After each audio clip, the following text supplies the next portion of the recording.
in many areas, clearly the US is going to get a run for its money. These are, I would say, instructive for a country like India.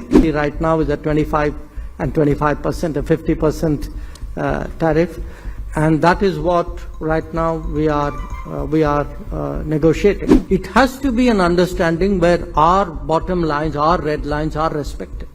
To the, where the US stands vis-a-vis China. Again, it's very hard to give a sweeping answer. But the fact is that in many areas, clearly the US is going to get a run for its money, which would not have been the case a few decades ago.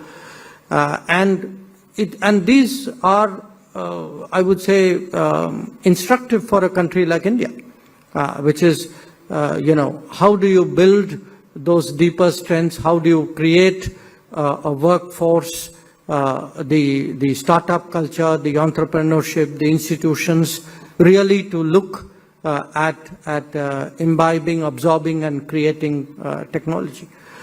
The hypothetical question you asked is very difficult to answer because it is hypothetical.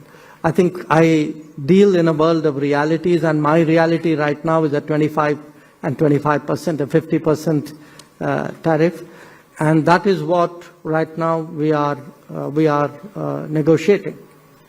So, whatever happens, at the end of the day, there has got to be a trade understanding with the United States. There has to be one because it is the world's largest market, but also because it is, much of the world has reached those understandings. But it has to be an understanding where our bottom lines, our red lines are respected. In any agreement, there are things you can negotiate and there are things you can't. And I think we are pretty clear about that. And we have to find that landing ground. And that's been the conversation really which has been going on since March. Finally, on diversifying trade, moving towards Asia. Most of our initial free trade agreements were actually almost all with Asia. They were with ASEAN, they were with Japan, Korea. They were individually with some ASEAN members. And the challenge today which we face is that in many ways, these are economies which are competitive. And in many cases, because of the supply chain nature, they have also provided a pathway for China.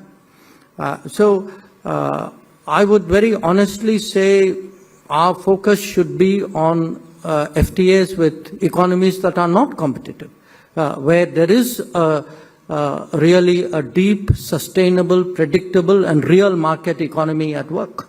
Which is why we are very pleased with the UK FTA, which is why we are very serious about an EU FTA, and which is why we are striving for an understanding with the United States.